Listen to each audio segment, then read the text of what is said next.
नमस्कार मित्रों, मैं डॉक्टर कृति साहित्य कृति के यूट्यूब चैनल पर आपका बहुत बहुत स्वागत करती हूँ। आज की इस कक्षा में हम पढ़ेंगे पुनीत कुमार राय जी की वस्तुनिष्ठ हिंदी पुस्तक से भक्ति काल में भाग 2 को। भाग 1 को हमने पिछली वीडियो में पढ़ लिया है। देखिए, मेरा मुख्य उद्देश्य प्रतियोगी परीक्षाएं और उससे संबंधित वस्तुनिष्ठ प्रश्नों को जो कि विगत वर्षों में पूछे गए थे विभिन्न हिंदी साहित्य की परीक्षाओं में, और जो बहुत महत्वपूर्ण है, जो कि मैंने बहुत सारे प्रश्न पत्रों को देखा है, उसके आधार पर ही मैं आपको पढ़ाती हूँ। तो इसलिए मैं बहुत जो महत्वपूर्ण और बहुत ज़्यादा चयनित जो वस्तुनिष्ठ प्रश्न होते हैं, मैं केवल उन्हीं को आपको बताती हूँ, ताकि कम समय में और कम तैयारी में सटीक और अच्छी तैयारी आप कर सकें, चीज़ों को अच्छे से याद रख सकें। लेकिन बहुत सारे विद्यार्थी चैनल पर बहुत ज़्यादा जिज्ञासु है, जो कि बहुत अच्छी बात है। तो मैं उनसे कहना चाहती हूँ, जैसा कि मैं अपने वीडियो में कहती हूँ, कि यदि आप चाहें तो विषय वस्तुओं को अपने से भी जो कम महत्वपूर्ण है उसे आप वीडियो को रोक करके पढ़ सकते हैं। तो चलिए आज की इस कक्षा को हम प्रारंभ करेंगे भक्ति काल, जिसके अंतर्गत भाग 2 में मैंने बहुत सारे जो बाकी के विषय वस्तुएं थी जो कि भाग 1 में सम्मिलित नहीं हो पाई, उसे रखा है।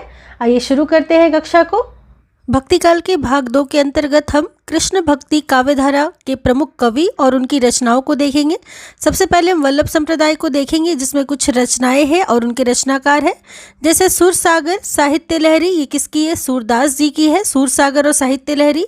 सूरदास के समय की बात करें तो 1478 से लेकर के 1583 ईस्वी इनका समय काल रहा है। कब से? 1478 से 1583 ईस्वी। वहीं अनेकार्थ मंजरी, मान मंजरी, रूप मंजरी, विरह मंजरी, प्रेम बाराखड़ी, श्याम सगाई, सुदामा चरित, रुक्मणी मंगल, भंवर गीत, रास पंचाध्यायी, सिद्धांत पंचाध्यायी, गोवर्धन लीला, दसम स्कंद भाषा, नंददास पदावली, यहाँ नंददास पदावली होगा, नंददास पदावली, ये सभी किसकी रचनाएं हैं? नंददास की रचनाएं हैं ये सभी। और नंददास का अगर समय देखा जाए तो 1533 से 1583 ईस्वी था इनका समय काल। आगे हम देखेंगे निम्बार्क संप्रदाय के कृष्ण भक्त कुछ कवि हैं, जैसे युगल शतक, श्री भट्ट इसके रचनाकार है युगल शतक के, ठीक है। वहीं कुछ हरि व्यास देव और परशुराम देव की रचनाएं हैं जो महत्वपूर्ण है। देखिए, मैं केवल उन्हीं पर विशेष रूप से चर्चा करती हूँ। बाकी का अगर आपको पढ़ना है तो मैं कहती हूँ आपसे कि वीडियो को एक बार रोक दे और उसको ससरी निगाह से एक बार पढ़ ले, ठीक है।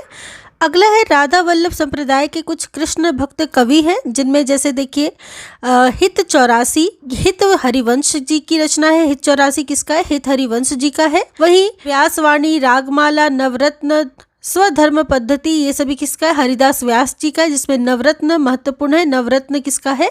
हरिदास व्यास जी का। वही भक्ति प्रताप, द्वादश यज्ञ, हित जुको मंगल, ये सब चतुर्भुज दास जी का है। कौन कौन से? भक्ति प्रताप, द्वादश यज्ञ, हित जुको मंगल। वही ध्रुव दास जी की कुछ महत्वपूर्ण रचनाओं में है ब्रजलीला, मान लीला, दान लीला, ये सभी रचनाएं किसकी है? ध्रुवदास जी की है, जो कि राधा वल्लभ संप्रदाय के कृष्ण भक्त कवि है ध्रुवदास। आगे हरिदासी या सखी संप्रदाय के कुछ कृष्ण भक्त कवि हैं, जिनमें है रचनाएं हैं सिद्धांत के पद, केलीमाल, ये सभी दोनों रचनाएं किसके? हरिदास जी की है। सिद्धांत के पद और केलीमाल, केलीबार कई बार परीक्षाओं में पूछी गई है, तो ध्यान दीजिएगा। केलीमाल के रचनाकार कौन है? हरिदास। वहीं चैतन्य या गौड़ीय संप्रदाय के कुछ कृष्ण भक्त कवि एवं उनकी रचनाएं हैं। आप चाहे तो इसे वीडियो को रोक करके एक बार पढ़ सकते हैं। हम आगे चलेंगे। आगे कुछ संप्रदाय निरपेक्ष कृष्ण भक्त कवियों को देखेंगे, जो किसी संप्रदाय से तो संबंधित नहीं थे पर कृष्ण भक्त थे, जैसे कि मीरा है, रसखान है, ठीक है। तो गीत गोविंद की टीका, नरसी जी का मायरा, राग सोरठ का पद, मलार राग, राग गोविंद, सत्यभा मानु, रूसणम, मीरा की गरबी, रुक्मणी मंगल, नरसी मेहता की हुंडी, चरित, स्फुट पद, ये सभी रचनाएं किसकी हैं? मीराबाई जी की हैं ये सभी रचनाएं। वहीं सुजान रसखान, प्रेम वाटिका, दान लीला, अष्टयाम, ये सभी रसखान की रचनाएं हैं।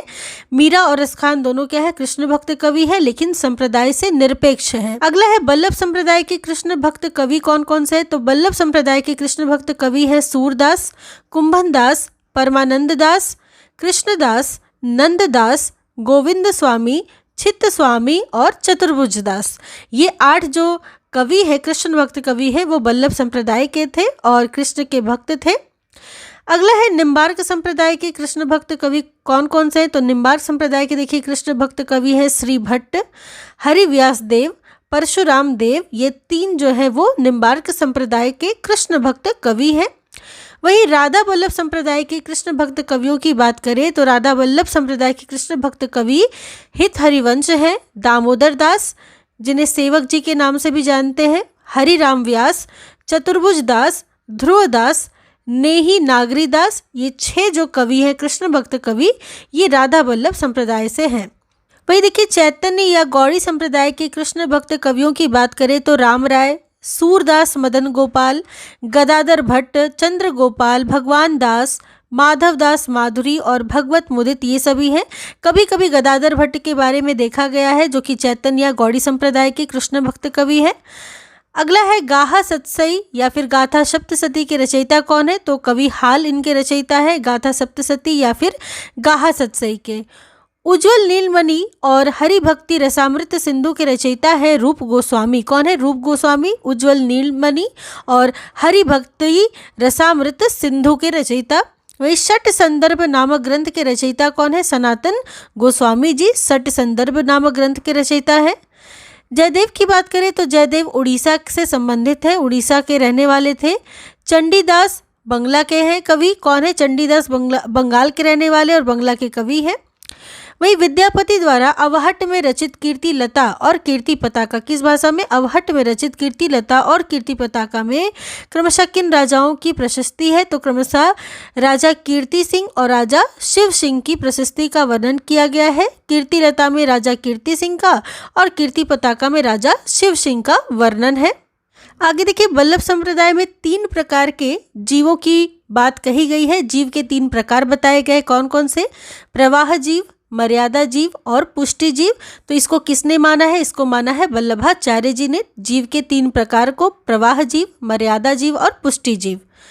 1565 ईस्वी में गोस्वामी विट्ठलनाथ ने अष्टछाप की स्थापना की। कितने?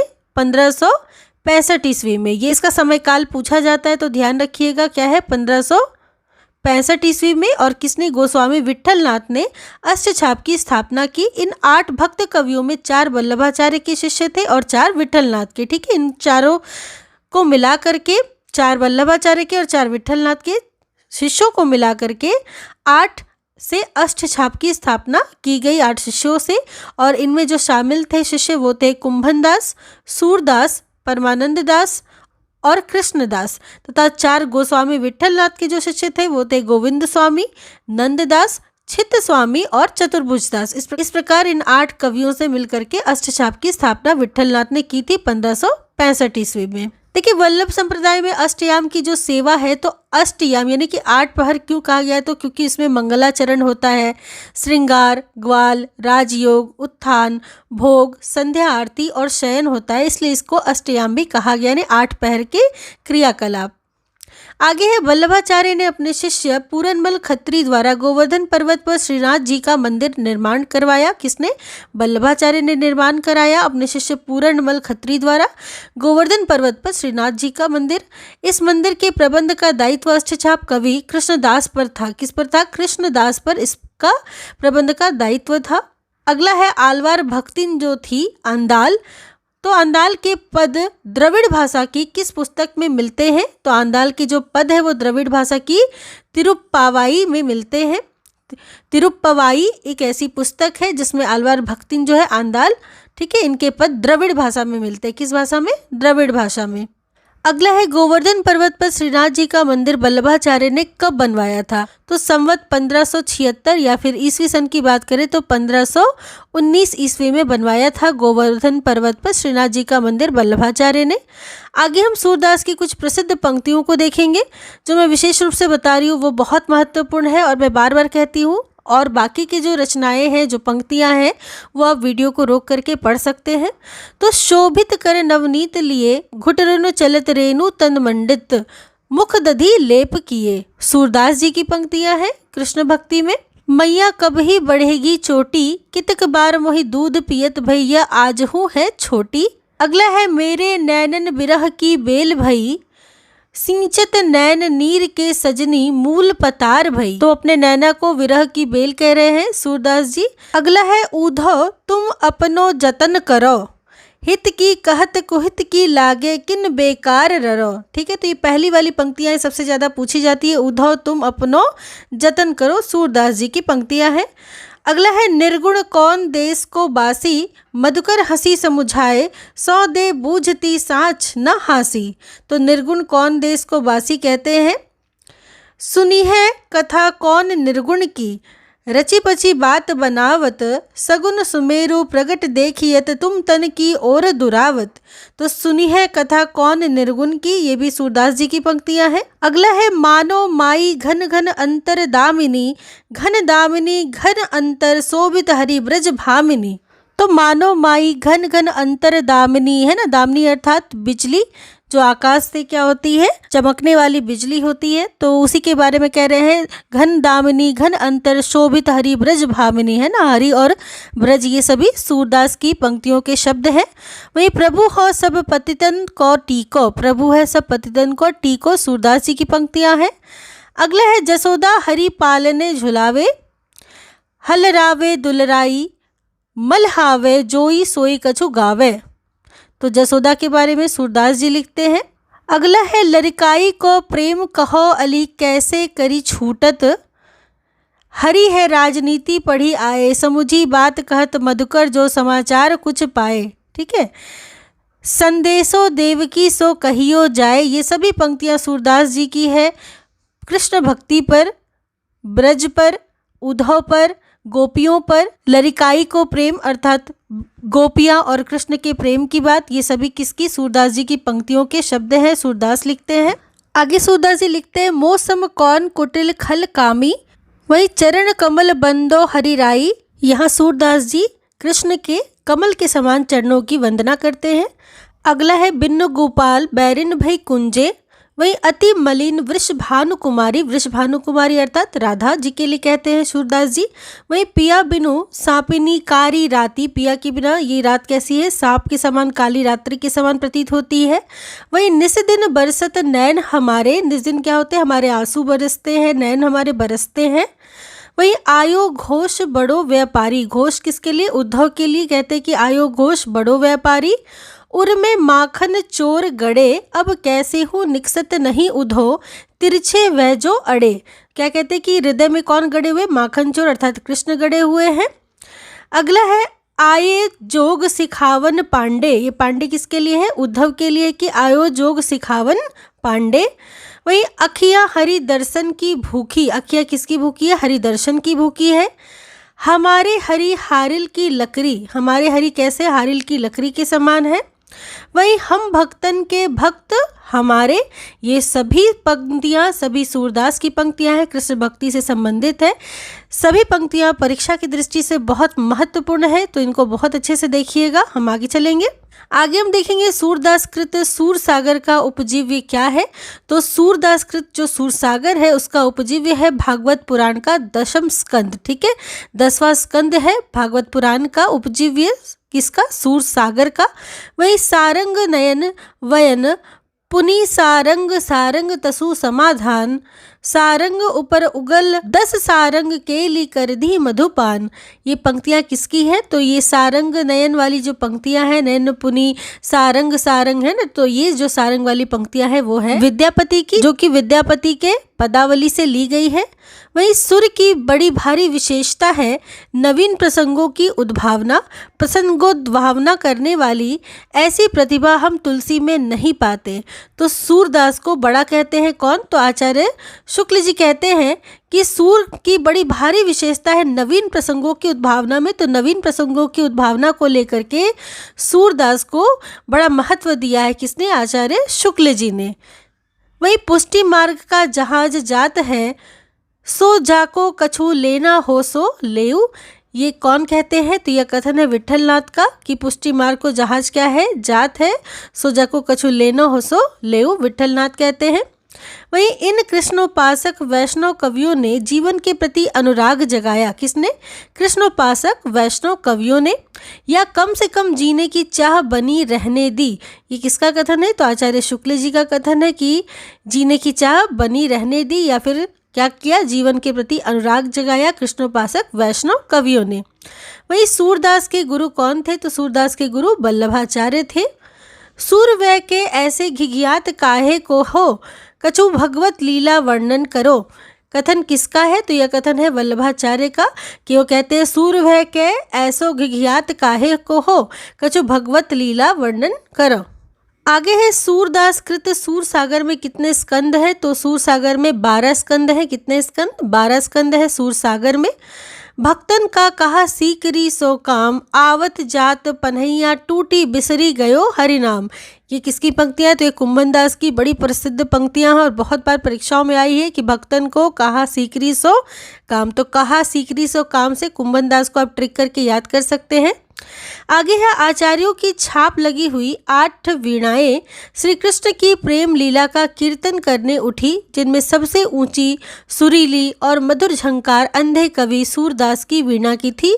यह कथन किसका है, तो यह कथन है आचार्य शुक्ल जी का। ये 8 वीणाओं का अर्थात अष्टछाप के जो 8 कवि थे श्री कृष्ण की प्रेम लीला का कीर्तन करते थे, गान करते थे, उसमें सूरदास भी थे। तो वही शुक्ल जी कहते हैं कि 8 वीणाएं जो सुरीली आवाज उठी, उन सबसे ऊंची सुरीली आवाज में कौन थे, सूरदास जी थे, ऐसा शुक्ल जी मानते हैं। अगला है वात्सल्य और श्रृंगार के क्षेत्र का जितना अधिक उद्घाट सूरदास ने या सूर ने बंद आंखों से किया, उतना किसी और कवि ने नहीं। इन क्षेत्रों का कोना कोना वे झांक आए थे। यह कथन किसका है, तो यह कथन आचार्य शुक्ल जी का है। कहते हैं शुक्ल जी कि सूरदास ने क्या किया था, वात्सल्य रस का कोना कोना झांक आया था। कौन, सूरदास जी ने। वात्सल्य और श्रृंगार के क्षेत्र में सबसे अधिक उद्घाटन सूरदास ने बंद आंखों से किया है, जितना किसी दूसरे कवि ने नहीं किया है। वही कहते हैं सूरदास किस शासक के समकालीन थे, तो सूरदास समकालीन थे अकबर के। किसके, अकबर के समकालीन थे सूरदास। वही भाव प्रकाशन के रचयिता है हरिराय। भाव प्रकाशन हरिराय की रचना है।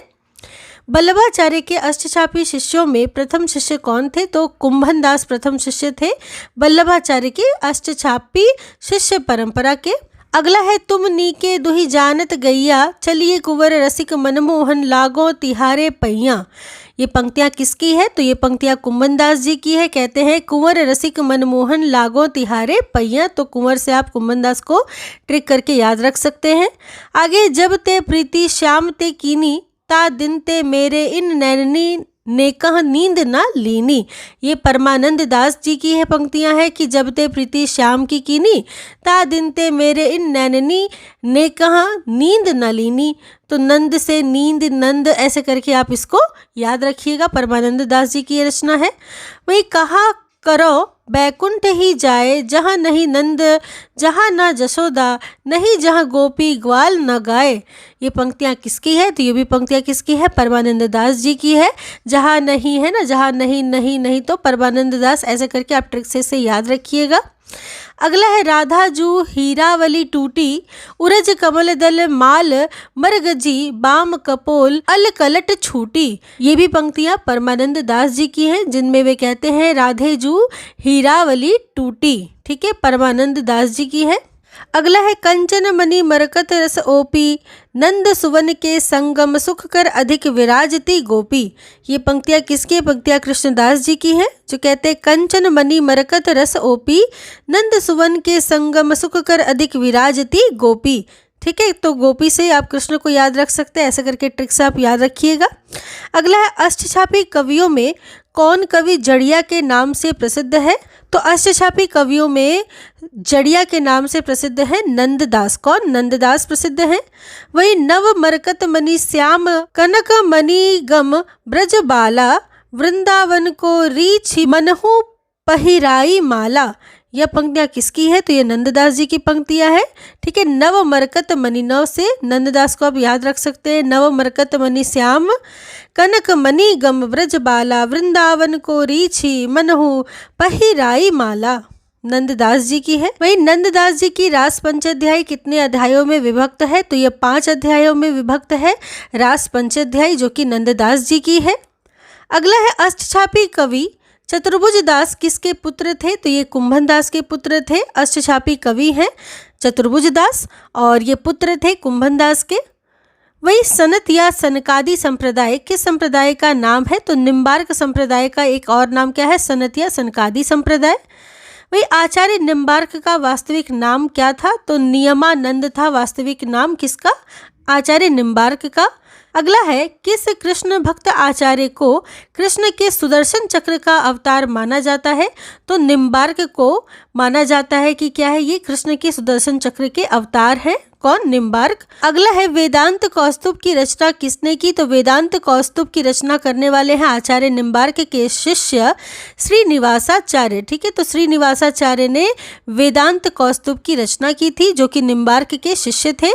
वही नंददास कृत रास पंचाध्यायी किस छंद में है? तो यह रोला छंद में है। रास पंचाध्यायी, रस रास र से रोला, ऐसे करके भी आप इसको याद रखिएगा। रास पंचाध्यायी रोला छंद में है और नंददास की रचना है। वही पुष्टि मार्गी कवि नंददास के किस कृति के आधार पर प्राय उनकी तुलना संस्कृत के कोमल कांत पदावली में रचना करने वाले जयदेव से की जाती है? यानी नंददास की तुलना किससे? जयदेव से की जाती है। तो रास पंचाध्यायी वो रचना है जिसके आधार पर इनकी तुलना क्या है? नंददास की तुलना जयदेव से की जाती है। अगला है, निम्बार्क संप्रदाय के किस भक्ति को श्रेष्ठ माना गया है? अर्थात निम्बार्क संप्रदाय में किस भक्ति को श्रेष्ठ माना गया है? तो दाम्पत्य भक्ति को निम्बार्क संप्रदाय में सबसे ज़्यादा श्रेष्ठ माना गया है। किसे? दाम्पत्य भक्ति को। अगला है, ब्रजभूमि मोहिनी मैं जानी, मोहन कुंज मोहन वृंदावन, मोहन जमुना पानी। ये पंक्तियां किसकी? तो ये श्री भट्ट की पंक्तियां हैं जो कहते हैं कि ब्रजभूमि मोहिनी मैं जानी, मोहन कुंज मोहन वृंदावन, मोहन जमुना पानी। श्री भट्ट की पंक्तियां हैं।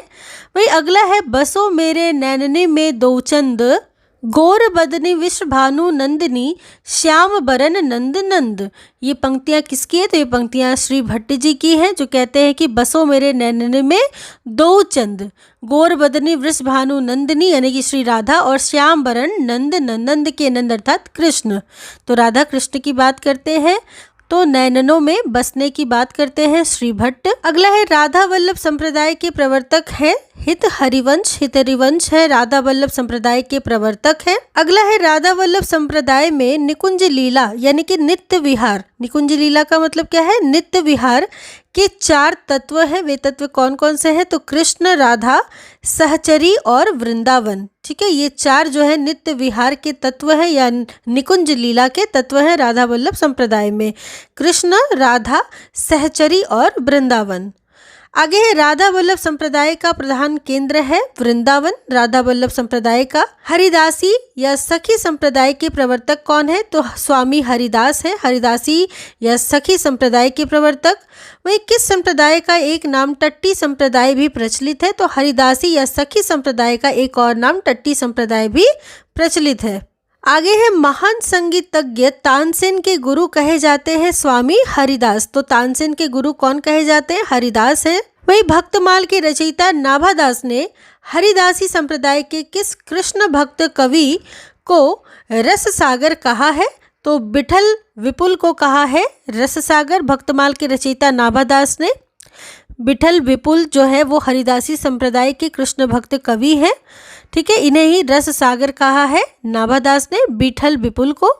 वही चैतन्य या गौड़ी संप्रदाय के प्रवर्तक कौन है? तो चैतन्य महाप्रभु है। इनका समय काल देखा जाए तो 1468 से 1533 ईस्वी इनका समय काल है चैतन्य महाप्रभु का, जो कि चैतन्य या गौड़ी संप्रदाय के प्रवर्तक है। वही चैतन्य महाप्रभु का बचपन का नाम क्या था? तो विश्वंभर नाम था। चैतन्य महाप्रभु के बचपन का नाम क्या था? विश्वंभर। चैतन्य महाप्रभु का जन्म कहाँ हुआ था? तो नवद्वीप में हुआ था, जो कि बंगाल में है। यहीं पर चैतन्य महाप्रभु का जन्म स्थान है, नवद्वीप। चैतन्य महाप्रभु के गुरु कौन थे? तो केशव भारती थे। चैतन्य महाप्रभु के गुरु कौन थे? केशव भारती थे। आगे हम देखेंगे, अचिंत्य भेदा भेद किस मत का दार्शनिक सिद्धांत है? तो चैतन्य या गौड़ी संप्रदाय का दार्शनिक सिद्धांत है अचिंत्य भेदा भेद।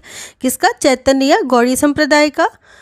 वही भक्ति रस बोधिनी नामक ग्रंथ के रचयिता कौन है? तो प्रियादास है। भक्ति रस बोधिनी नामक ग्रंथ के रचयिता कौन? प्रियादास। अगला है, हित हरिवंश के हित 84 की प्रेरणा से चंद्र 84 नामक ग्रंथ किसने लिखा है? तो चंद्र गोपाल ने लिखा है। विशेषकर आपको इसमें ये ध्यान रखना है, हित हरिवंश का हित 84 है। कौन सा? हित 84 हित हरिवंश जी का है।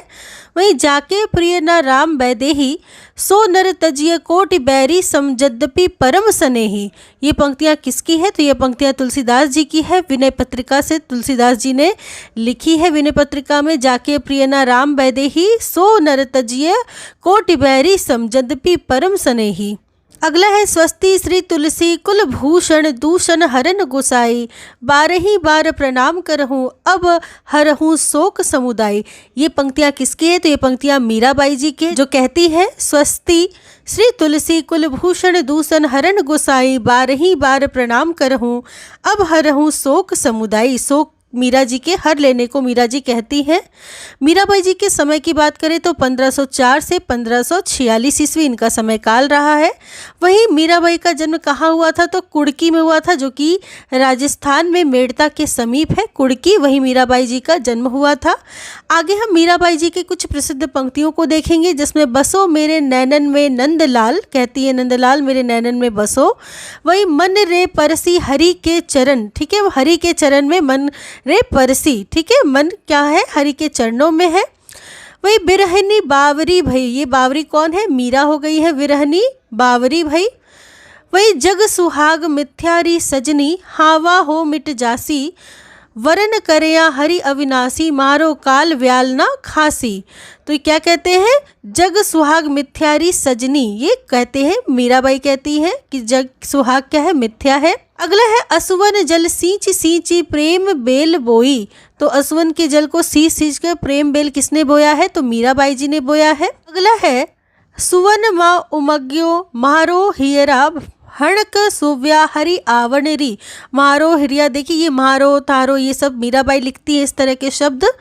अगला है घायल की गति घायल जाने और न जाने कोई। ये घायल कौन है? मीराबाई है, वही कहती हैं। जाके सिर मोर मुकुट मेरो पति सोई, मोर मुकुट कृष्ण के लिए कहती है मीराबाई कि वही मेरे पति है। वही महाने चाकर राखो जी, स्वयं को चाकर रखने को कहती है कृष्ण जी से मीराबाई। अगला है जोगी मत जा पाई परू चेरी, तेरी हो प्रेम भक्ति को पेड़ो हो न्यारी, हमको गैल बता जा।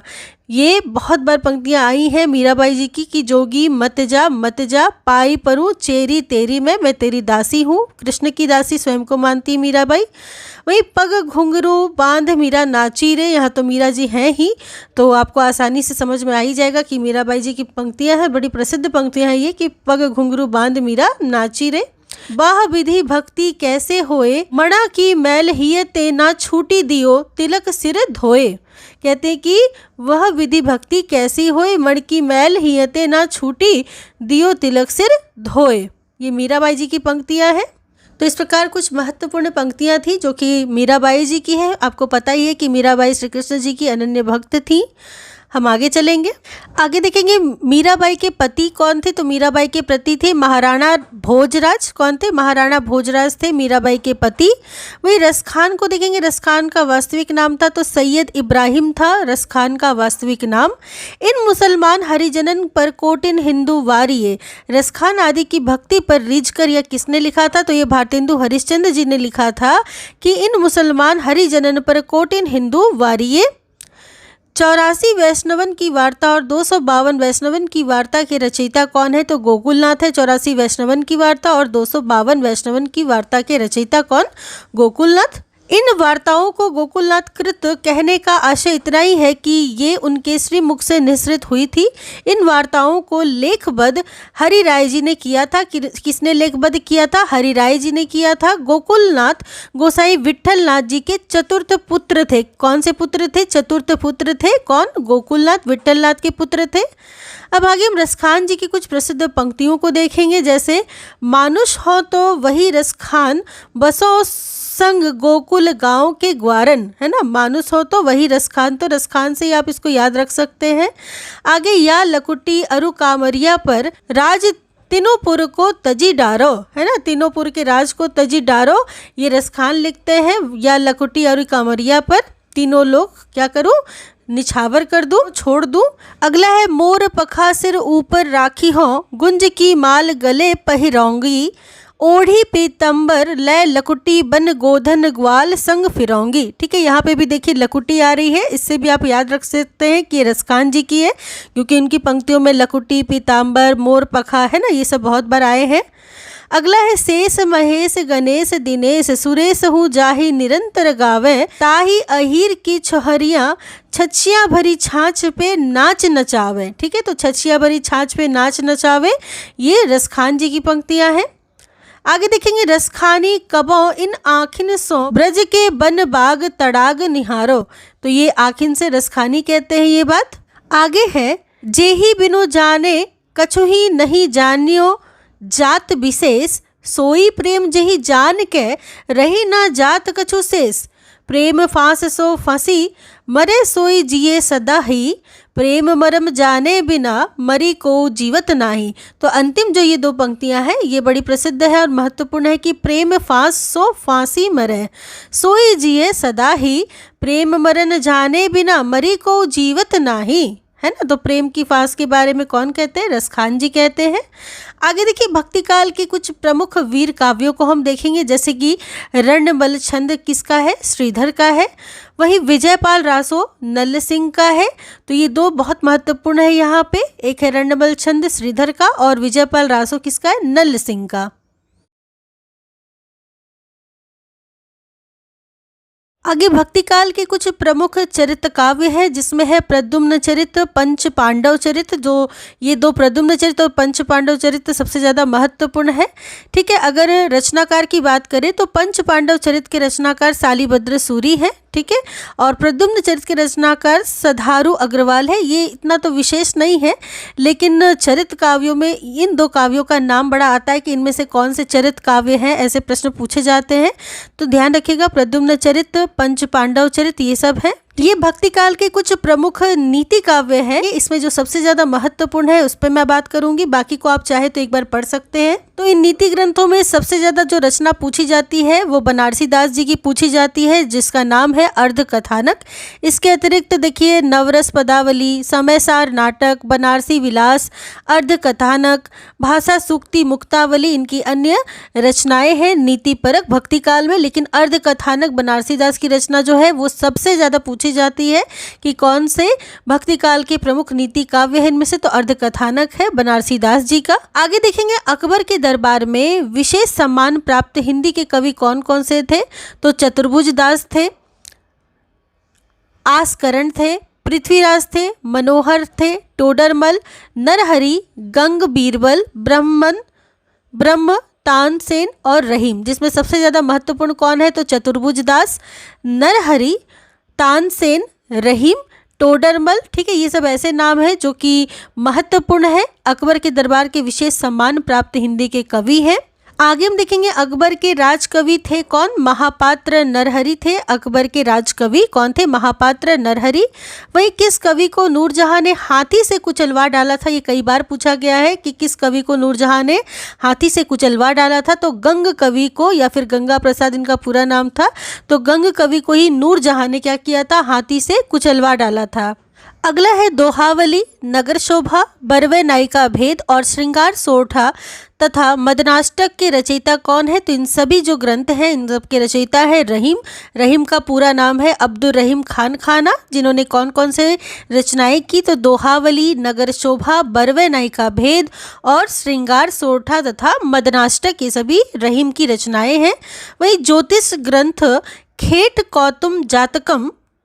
कौतुक जातकम के रचयिता कौन है? तो रहीम है खेट कौतुक जातकम के रचयिता, जो कि एक ज्योतिष ग्रंथ है रहीम का।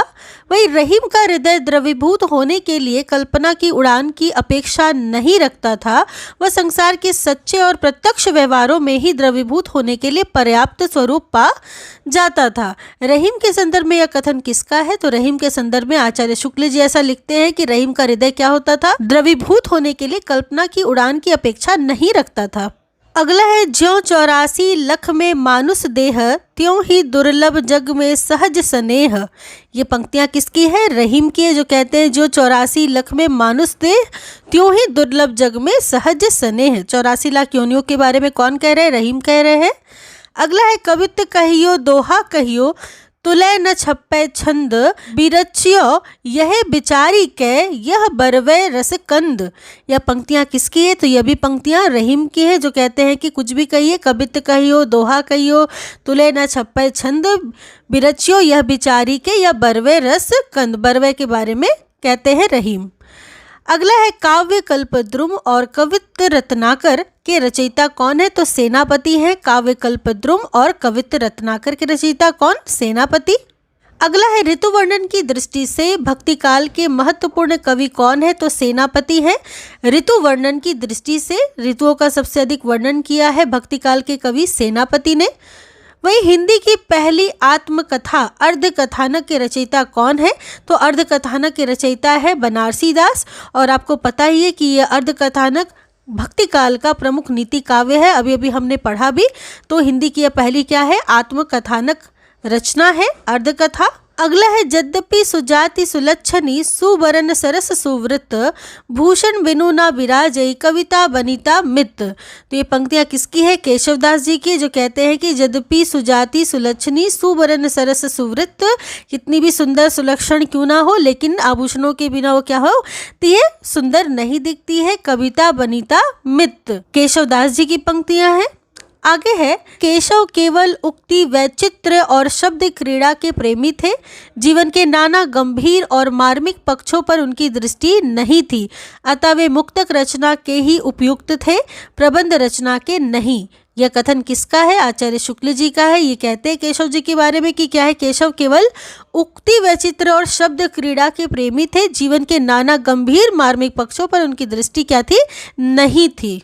आगे है मणि मानिक महंगे किए सस्तो तृण जल नाज याही ते हम जानियत राम गरीब निवाज।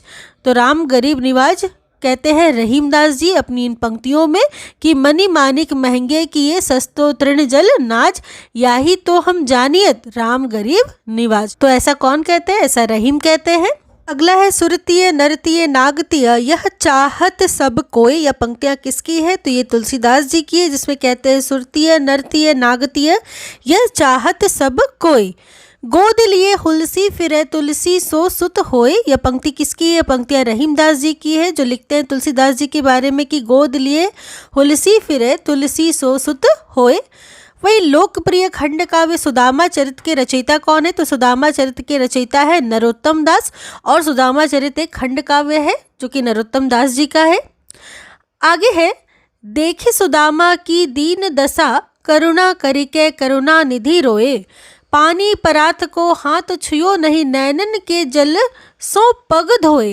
ये पंक्तियां किसकी है? नरोत्तम दास जी की है, जो कहते हैं देखिए सुदामा की दीन दशा। सुदामा के बारे में नरोत्तम दास कहते हैं। ऐसे ट्रिक करके याद आप रख सकते हैं। अगला है अलख शतक और तिलक शतक के रचयिता कौन है? तो मुबारक है इनके रचनाकार, मुबारक कवि अलख शतक और तिलक शतक के। आगे देखेंगे भक्ति काल के प्रमुख संप्रदाय एवं उनके प्रवर्तकों को। यहाँ कुछ संप्रदाय और उनके प्रवर्तक दिए हुए हैं। श्री संप्रदाय के प्रवर्तक है रामानुज। वही सनकादिक या निम्बार्क संप्रदाय या सनत संप्रदाय, इनके प्रवर्तक है निम्बार्क। वही रुद्र संप्रदाय विष्णु स्वामी का है। ब्रह्म संप्रदाय मध्वाचार्य। चैतन्य या गौड़ी संप्रदाय चैतन्य महाप्रभु का। वही विष्णुई संप्रदाय जंभनाथ का है। स्मार्त संप्रदाय शंकराचार्य का है। रामावत संप्रदाय रामानंद का है। सिख संप्रदाय गुरु नानक है इसके प्रवर्तक। उदासी संप्रदाय के प्रवर्तक हैं श्रीचंद। सत्यपीर संप्रदाय अलाउद्दीन हुसैन का है। वही निरंजनी संप्रदाय हरिदास निरंजनी इसके प्रवर्तक है। लाल पंथ लालदास जी का है। सत्यनामी संप्रदाय जगजीवन दास का है। किसका? जगजीवन दास का सत्यनामी संप्रदाय। वही तपसी शाखा किल्लदास की है। तपसी शाखा किल्लदास की। रसिक संप्रदाय अग्रदास जी की है। हरिदासी या सखी या टट्टी संप्रदाय एक ही बात है, ये स्वामी हरिदास जी का है। वही राधा वल्लभ संप्रदाय हित हरिवंश जी का है। पुष्टि मार्ग वल्लभाचार्य का है। स्वसुखी संप्रदाय रामचरण दास जी का है। तत्सुखी संप्रदाय जीवाराम का है। बावरी पंथ बावरी साहिबा का है। तो ये सभी कुछ संप्रदाय और प्रवर्तक थे। ये सभी बहुत महत्वपूर्ण है आपकी परीक्षा की दृष्टि से, तो इसे जरूर अच्छे से देखिएगा। हम आगे चलेंगे। आगे भक्ति काल के प्रमुख दार्शनिक सिद्धांतों को देख लेंगे। कुछ सिद्धांत और उनके प्रवर्तक है, जैसे अद्वैतवाद के प्रवर्तक है शंकराचार्य। अद्वैतवाद शंकराचार्य का सिद्धांत है। वही विशिष्टाद्वैतवाद रामानुजाचार्य का है। द्वैतावाद मध्वाचार्य का है। द्वैताद्वैतवाद निम्बार्काचार्य का है। शुद्धाद्वैतवाद वल्लभाचार्य का है। अचिंत्य भेदा भेदवाद चैतन्य महाप्रभु का है। ठीक है, तो इस प्रकार अद्वैत यानी शंकराचार्य, विशिष्टाद्वैत तो राम तो विशिष्ट है ही, तो विशिष्टाद्वैत राम जी का, रामानुजाचार्य का। द्वैतवाद मध्वाचार्य का है, दो है ना, अब माधव कहिए या कृष्ण कहिए एक ही बात है, तो द्वैतवाद मध्वाचार्य का। वही द्वैताद्वैत ठीक है निम्बार्काचार्य। शुद्ध द्वैत वल्लभाचार्य, अब जो बल जिसमें होगा वो क्या होगा, बड़ा शुद्ध रूप से शक्तिशाली होगा। ऐसे करके आप ट्रिक से इसको याद रखिएगा। अचिंत्य भेदाभेद तो अचिंत्य से चैतन्य महाप्रभु, ऐसे करके ट्रिक से आप याद रख सकते हैं। आप अपना भी कोई ट्रिक बना के याद रख सकते हैं। आगे देखेंगे बासर की संपत्ति उलुक ज्यो ना चितवत पंक्ति किसकी है, तो केशव दास जी की पंक्ति है, जो कहते हैं कि बासर की संपत्ति उलुक ज्यो ना चितवत। वही कवि सेनापति के गुरु थे हीरामणि दीक्षित। कौन थे? कवि सेनापति के गुरु हीरामणि दीक्षित थे। अब आगे देखिए आचार्य केशवदास के रीति ग्रंथों का कुछ हम परिचय देखेंगे, जैसे रसिक प्रिया 1591 ईस्वी, कवि प्रिया 1601 ईस्वी, छंदमाला, नखशिख। ठीक है, तो रसिक प्रिया जो है वो नवरस का निरूपण ग्रंथ है, रस से संबंधित तो नवरस का निरूपण। कवि प्रिया कवि से तो अलंकारों का निरूपण। ठीक है, वही छंदमाला तो छंदों का निरूपण। तो इस प्रकार रसिक प्रिया, कवि प्रिया, छंदमाला और नखशिख है केशवदास के रीति ग्रंथ है ये सभी।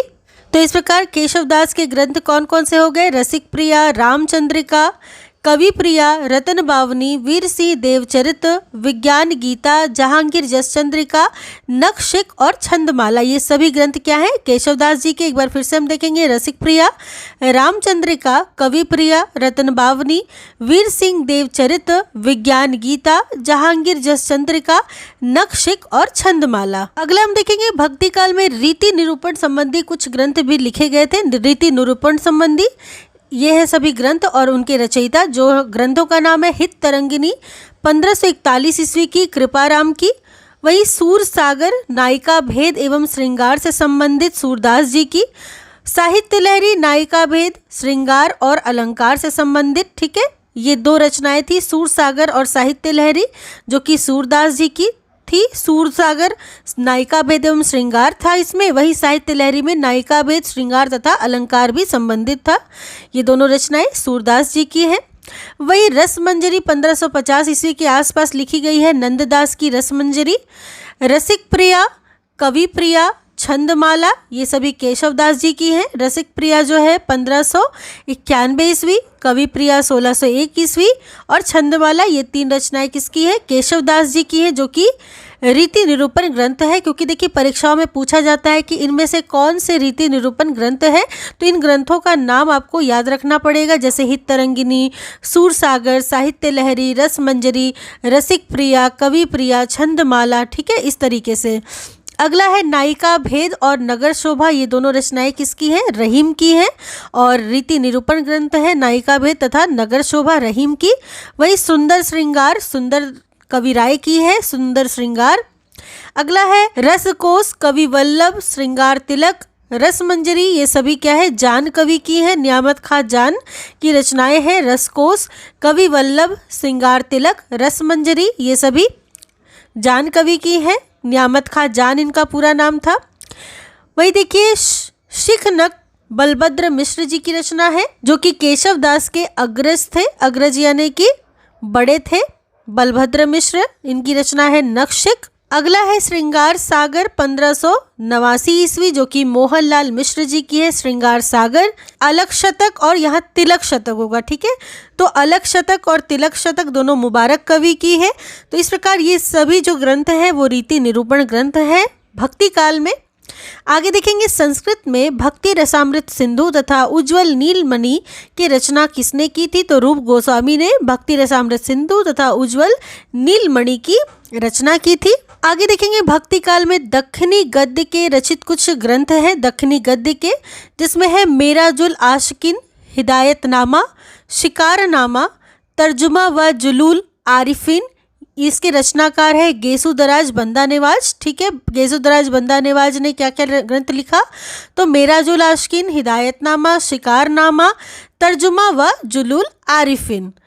अगला है सबरस। सबरस के रचयिता है मुल्ला वजही। ये दोनों रचनाएं बहुत बार पूछी जाती हैं कवियों की, रचनाकारों की।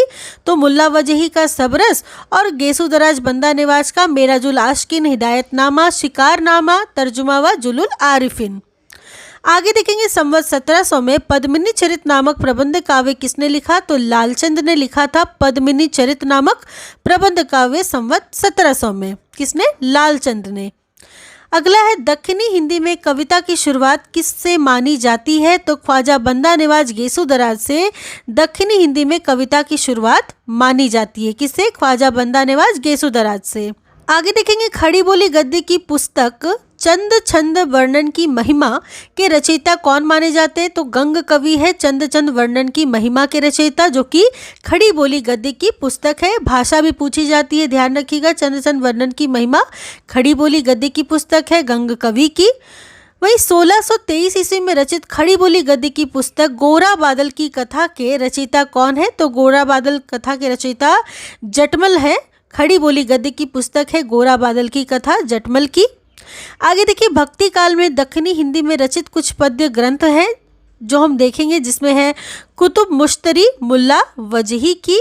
किसकी है? मुल्ला वजही की कुतुब मुश्तरी, जो कि भक्ति काल में दक्षिणी हिंदी में रचित पद्य ग्रंथ है। और दूसरी रचना है यूसुफ जुलेखा हाशमी की, वही कुतुब मुश्तरी मुल्ला वजही की। ये दोनों ग्रंथ ही महत्वपूर्ण है दक्षिणी हिंदी में रचित पद्य ग्रंथ के रूप में, जो कि भक्ति काल में लिखी गई थी, कुतुब मुश्तरी और यूसुफ जुलेखा। आगे देखेंगे लोक प्रचलित प्रेम कहानी लोरिक चंदा के आधार पर मुल्ला दाऊद ने 1379 ईस्वी में चंदायन नामक प्रेमाख्यान लिखा। किसने लिखा? चंदायन। मुल्ला दाऊद ने 1379 ईस्वी में चंदायन नामक एक प्रेमाख्यान लिखा। किसके आधार पर? लोरिक चंदा के आधार पर। वहीं देखिए हजारी प्रसाद द्विवेदी जी का उपन्यास पुनर्नवा का आधार भी यही कथा है। कौन सा? लोरिक चंदा। तो ये दोनों प्रश्न पूछा जाता है परीक्षाओं में कि एक तो हजारी प्रसाद द्विवेदी जी का उपन्यास पुनर्नवा का आधार ग्रंथ क्या है? तो लोरिक चंदा इसका आधार ग्रंथ है। वही मुल्ला दाऊद भी 1379 ईस्वी में चंदायन नामक प्रेमाख्यान लिखते हैं, इसका भी आधार ग्रंथ लोरिक चंदा ही है। आगे सारांश यह है कि जिस समय मुसलमान भारत में आए उस समय सच्चे धर्म भारत का बहुत कुछ ह्रास हो गया था। परिवर्तन के लिए बहुत बड़े धक्कों की आवश्यकता थी। यह कथन किसका है? यह कथन आचार्य शुक्ल जी का है, जो कहते हैं कि जिस समय मुसलमान भारत आए थे उस समय सच्चे धर्म भारत का बहुत कुछ ह्रास हो चुका था। अगला है इसके साथ ही मनुष्यत्व की सामान्य भावना को आगे करके निम्न श्रेणी की जनता में उन्होंने आत्मगौरव का भाव जगाया और भक्ति के ऊंचे से ऊंचे सोपान की ओर बढ़ने के लिए बढ़ावा दिया। कबीर के संदर्भ में यह कथन किसका है? तो यह कथन आचार्य शुक्ल जी का है, जिन्होंने कहा कि निम्न श्रेणी की जनता को भी कबीर ने क्या किया? आत्मगौरव के भाव को जगाया उनमें और भक्ति के ऊंचे सोपान क्या किए? स्थिर किए, बढ़ाए। आगे है आचार्य शुक्ल के अनुसार कबीर ने किन तत्वों के मेल से अपना पंथ खड़ा किया? तो भारतीय ब्रह्मवाद, सूफियों के भावात्मक रहस्यवाद, हठ योगी के साधनात्मक रहस्यवाद, वही वैष्णवों के अहिंसावाद तथा प्रपत्तिवाद को मिला करके इन तत्वों के मेल से शुक्ल जी कहते कबीर ने अपना पंथ खड़ा किया। किनके? भारतीय ब्रह्मवाद, सूफियों के भावात्मक रहस्यवाद, हठ योगियों के साधनात्मक रहस्यवाद, वही वैष्णवों के अहिंसावाद तथा प्रपत्तिवाद को।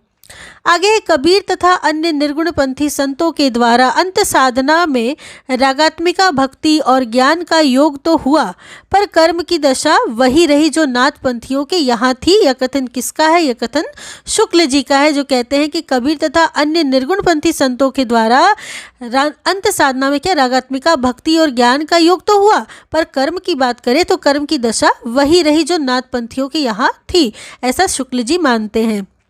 अगला है किस संत कवि जन्म कथा कबीर की जन्म कथा से मिलती जुलती है? अर्थात किस संत कवि की जन्म कथा कबीर की जन्म कथा से मिलती जुलती है? तो दादू दयाल की जन्म कथा किससे मिलती है? कबीर की जन्म कथा से मिलती है, दादू दयाल की। वही दादू के प्रमुख शिष्य कौन कौन थे? तो दादू के प्रमुख शिष्य थे रज्जब, सुंदरदास, प्रागदास, जन गोपाल, जगजीवन, ये सभी जो थे वो दादू के प्रमुख शिष्य थे। रज्जब, सुंदरदास, प्रागदास, जन गोपाल और जगजीवन। वही प्रमुख निर्गुण संत महिलाओं की बात करें तो निर्गुण संत महिलाएं थी दयाबाई, सहजोबाई और बावरी साहिबा। कौन कौन सी? दयाबाई, सहजोबाई और बावरी साहिबा प्रमुख निर्गुण संत महिलाएं थी।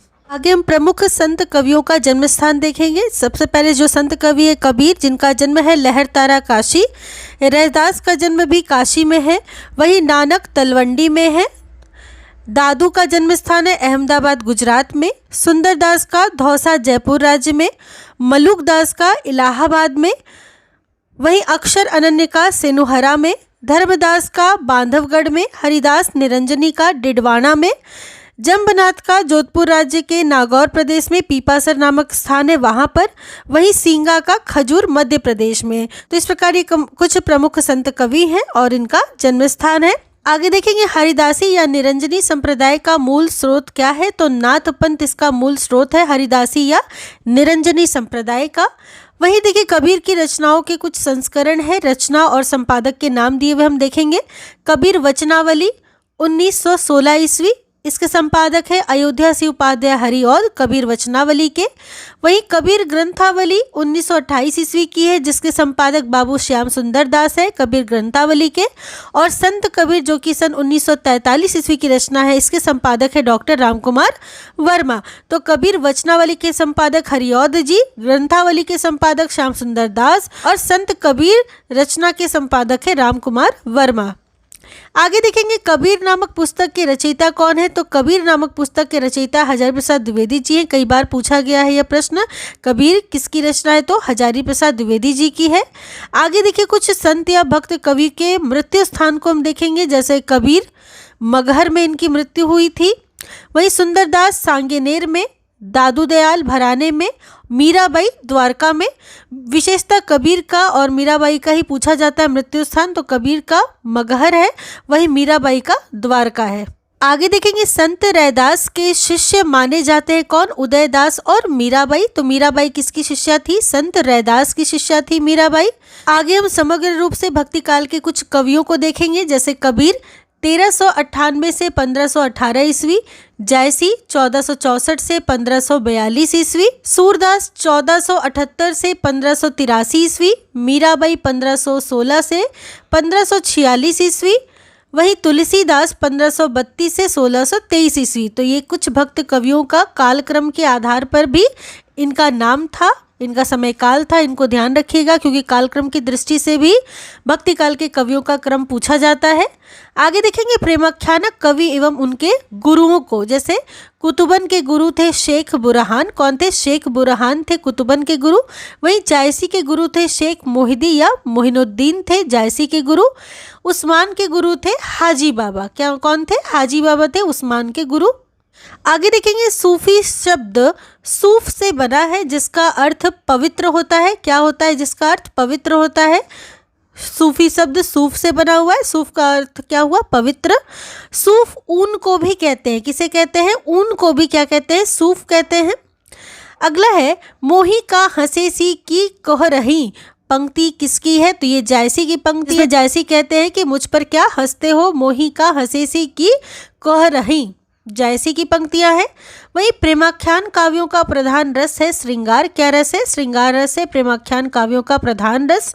आगे हम संत कवि एवं उनके गुरुओं को देखेंगे, जैसे संत कवि हैं कबीर, रैदास, पीपा और धन्ना। इन चारों के गुरु कौन है, रामानंद है।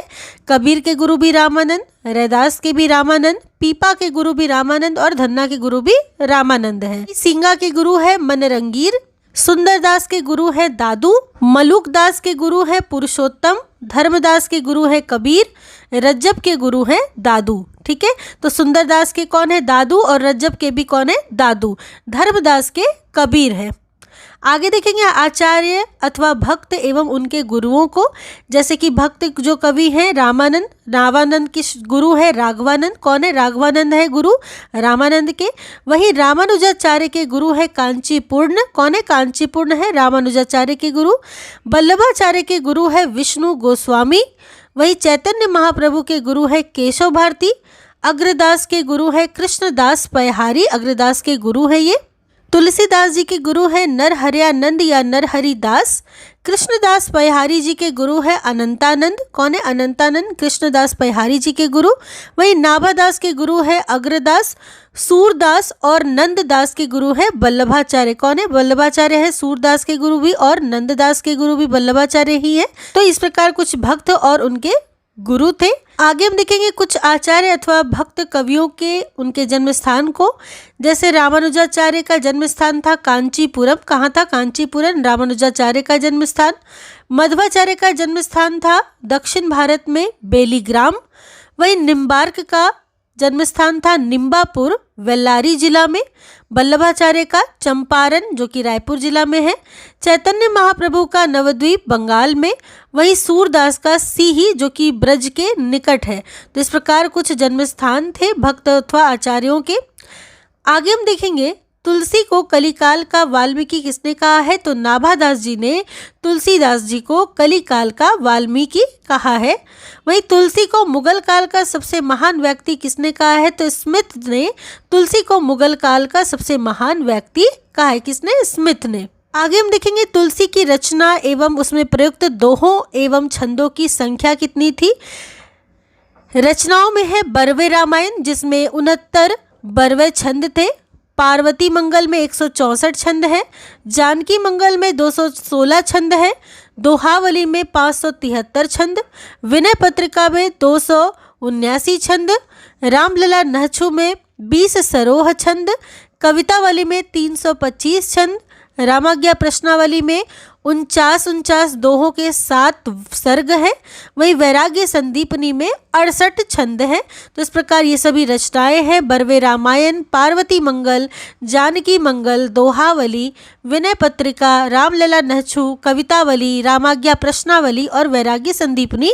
ये सभी रचनाएं किसकी है? तुलसीदास जी की है और उनकी ये संख्या है छंदों की। आगे हम देखेंगे तुलसीदास जी का ज्योतिष संबंधी जो ग्रंथ है वो क्या है? रामाज्ञा प्रश्नावली है।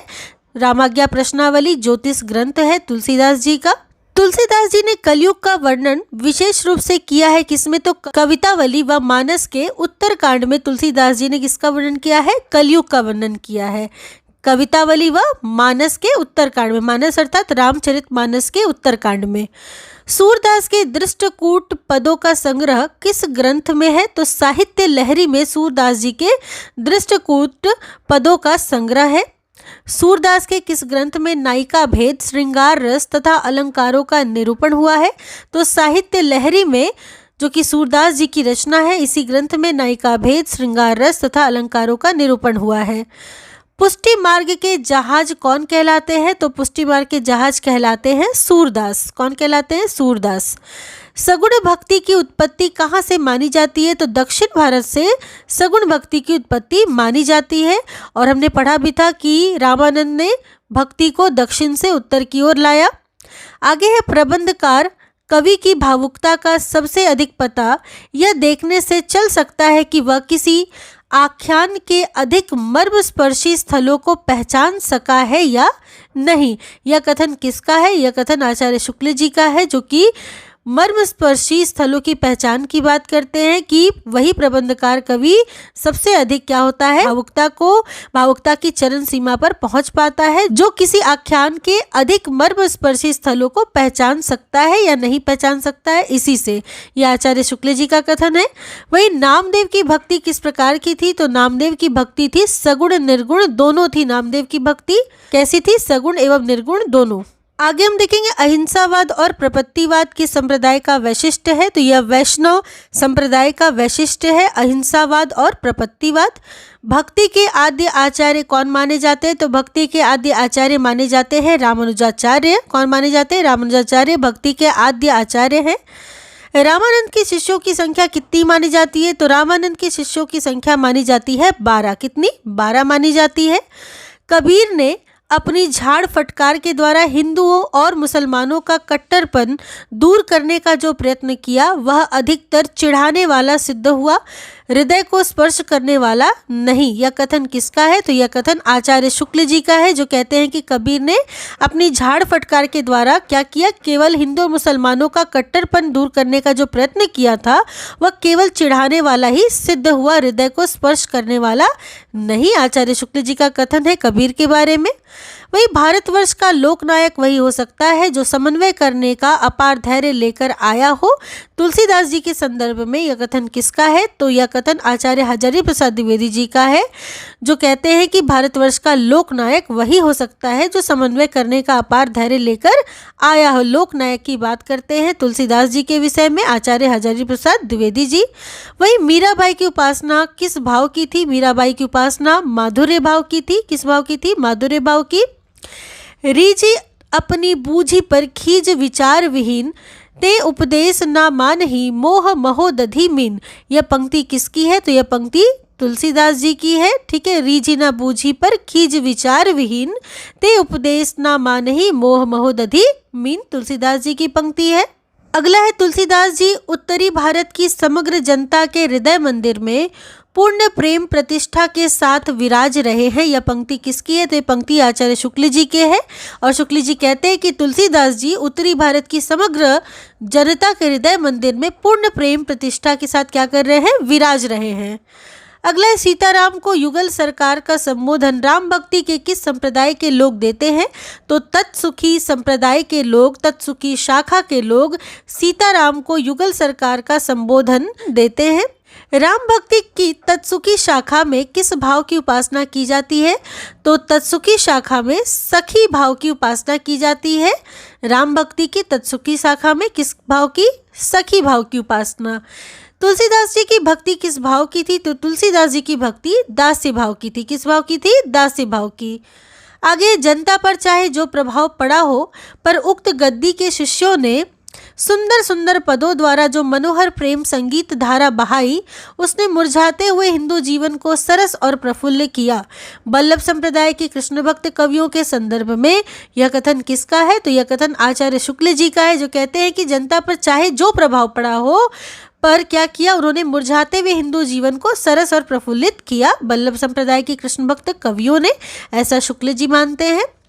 आगे, भक्ति आंदोलन को लोक जागरण किसने कहा है? तो लोक जागरण कहा है हजारी प्रसाद द्विवेदी जी ने भक्ति आंदोलन को।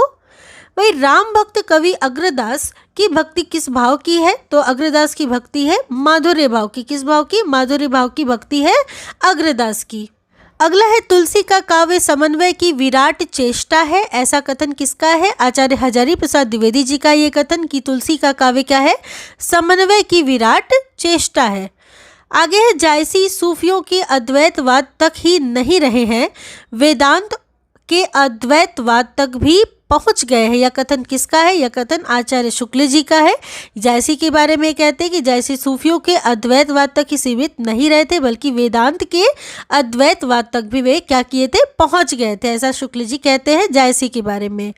कवित्व विवेक एक नहीं मोरे, किसकी पंक्ति है? तुलसीदास जी की पंक्ति है कि वो कहते हैं कि कवित्व विवेक उनके पास एक भी नहीं है, थोड़ी भी नहीं है। भयऊ बिरह जली कोयली कारी, डार डार जो कू की पुकारी। यह पंक्तियां जायसी की है। कहते हैं कि भयऊ बिरह जली कोयली कारी, डार डार जो कू की पुकारी, जायसी की पंक्ति है। वही बल्लभाचार्य के संपर्क में आने से पूर्व सूर किस भाव की भक्ति करते थे? तो सूरदास दास्य भाव की भक्ति करते थे बल्लभाचार्य के संपर्क में आने से पूर्व। आगे देखेंगे, विद्यापति को आदिकाल का कवि किसने माना है? तो विद्यापति को आचार्य शुक्ल जी ने आदिकाल का कवि माना है। वहीं केशवदास जी को भक्ति काल के अंतर्गत किसने माना है? तो आचार्य शुक्ल जी ने केशवदास जी को भक्ति काल के अंतर्गत माना है। अगला है, गेय पदों की जगह कवित्व सवैयों में कृष्ण का लीला गान करने वाले प्रथम कवि कौन है?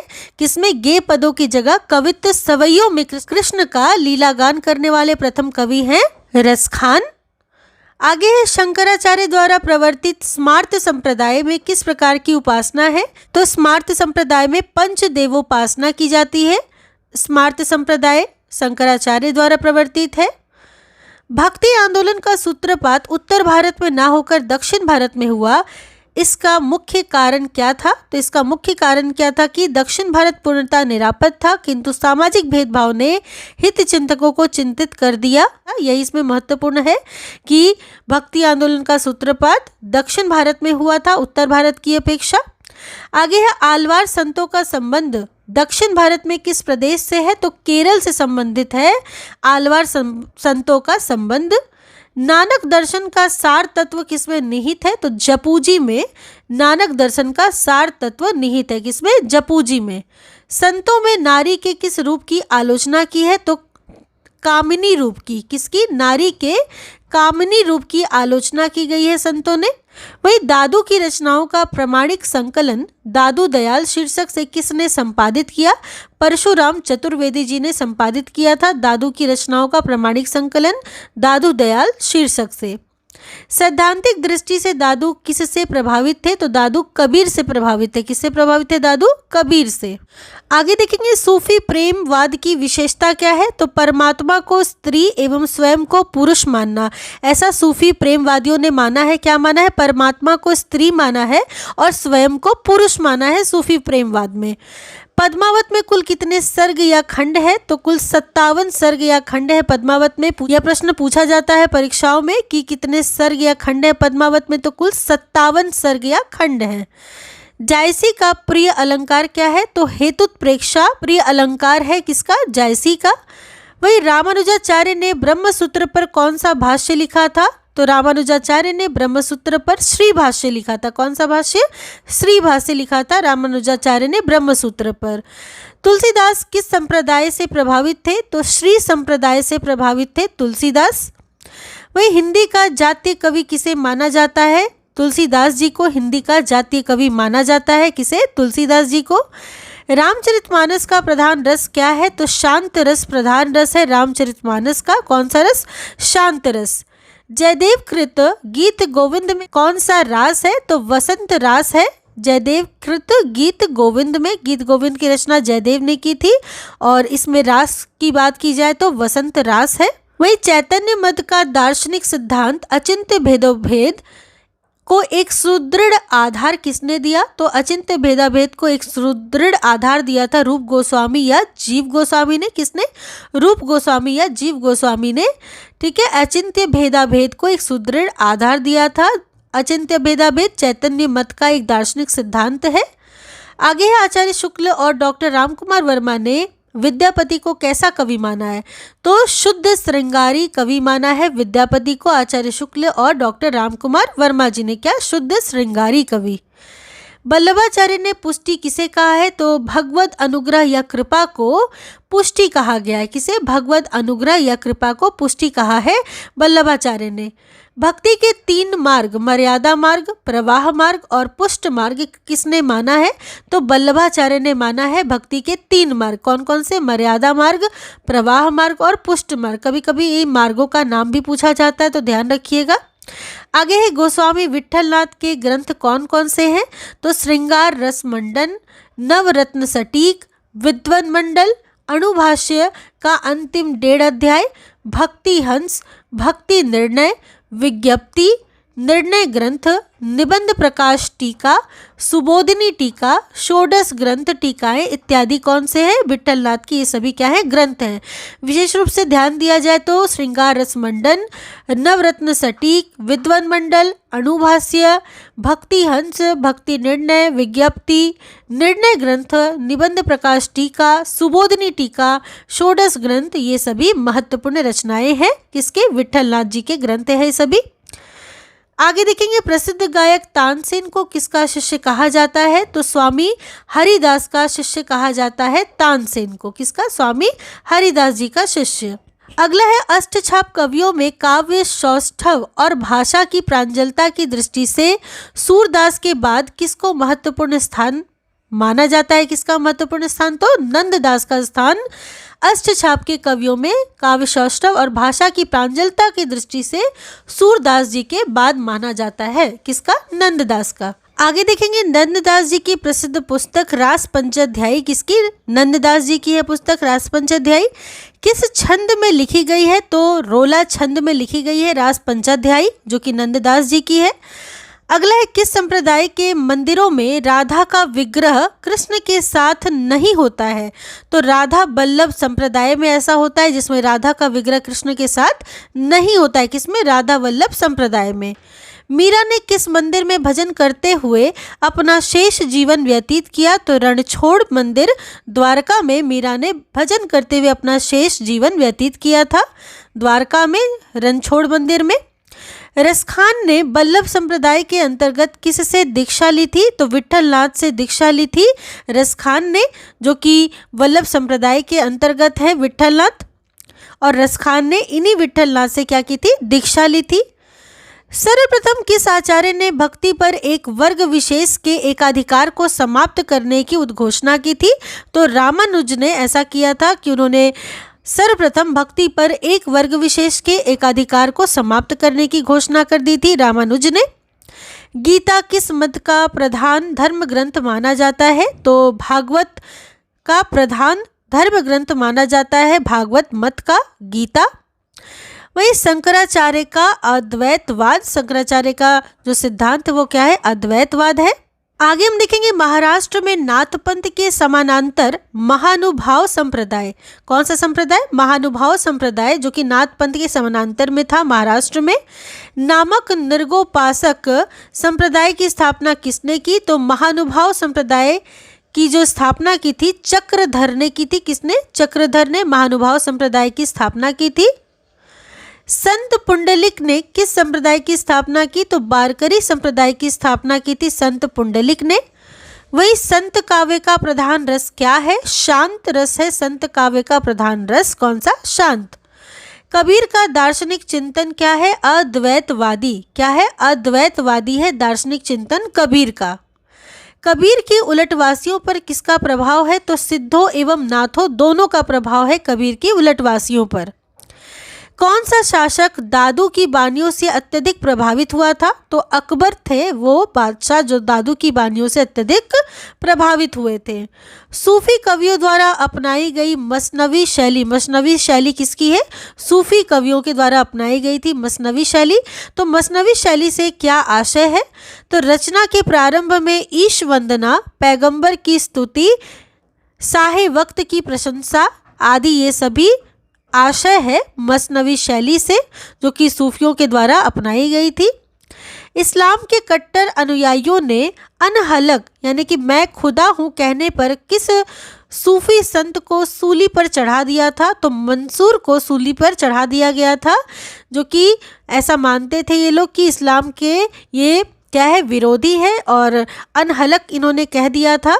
अनहलक अर्थात मैं खुदा हूँ, इस पर इन्हें मंसूर को सूली पर चढ़ा दिया गया था। प्रेमाख्यान सत्यवती कथा, सत्यवती क्या है? ईश्वरदास जी की रचना है, और क्या है? प्रेमाख्यान है।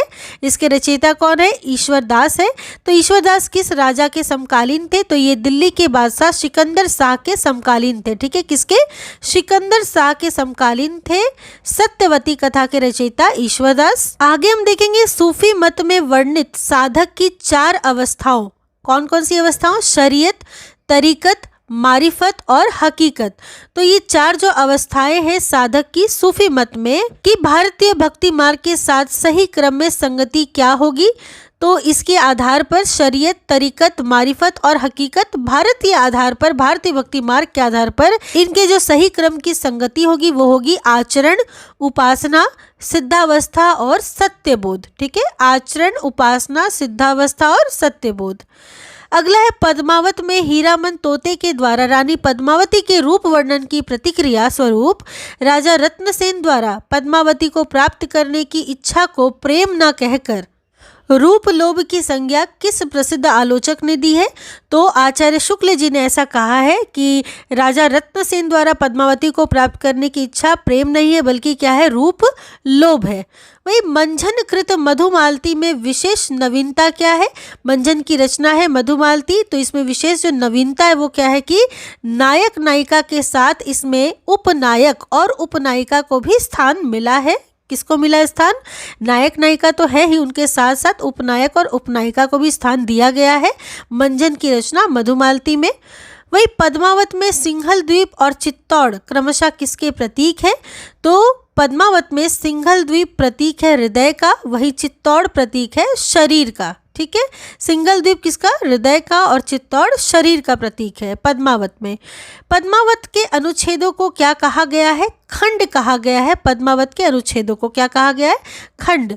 संपूर्ण भारतीय प्रेमाख्यानों में केवल 2 ही ग्रंथ हैं जिनमें इतिहास का सहारा लिया गया है। वे ग्रंथ कौन कौन से हैं? प्रेमाख्यान ग्रंथ पद्मावत और छिताई वार्ता। ठीक है, पद्मावत और छिताई वार्ता यही 2 ऐसे ग्रंथ हैं जिसमें प्रेमाख्यान है और इतिहास का सहारा लिया गया है।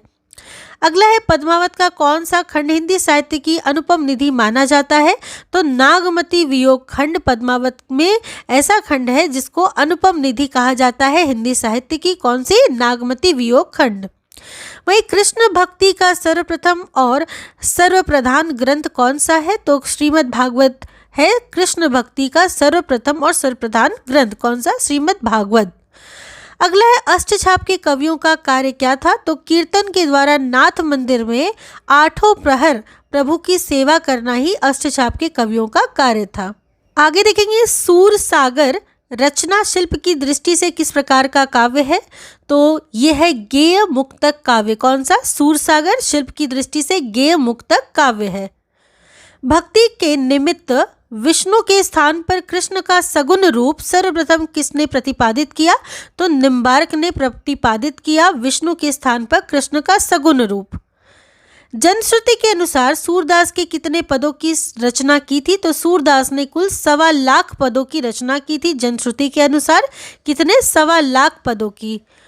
सूरसागर की उपलब्ध प्रतियों में कितने पद अब तक प्राप्त हुए हैं? तो 10,000 के लगभग पद प्राप्त हुए हैं। सूरसागर की उपलब्ध प्रतियों में कितने? 10,000 लगभग।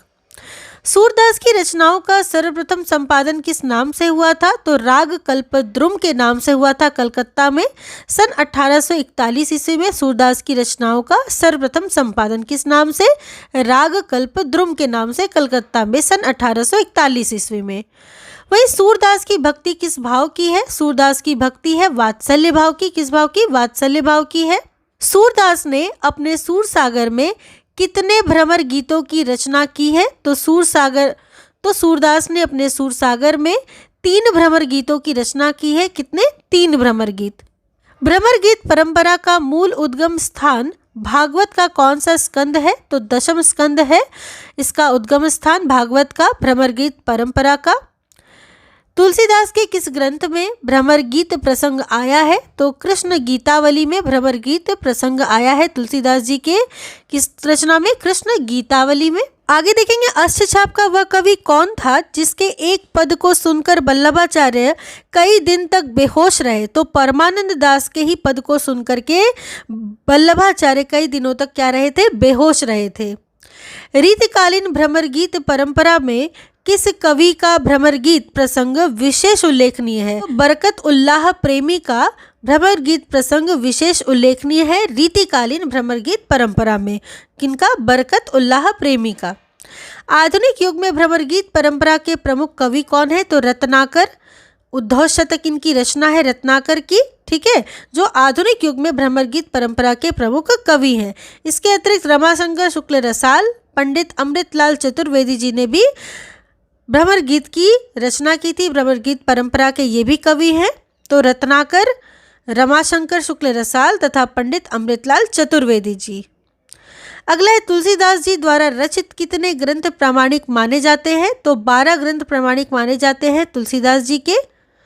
तुलसीदास जी की गुरु परंपरा का सही क्रम क्या है? तो राघवानंद, रामानंद, अनंतानंद, नरहरियानंद या नरहरिदास और तब जाकर के तुलसीदास।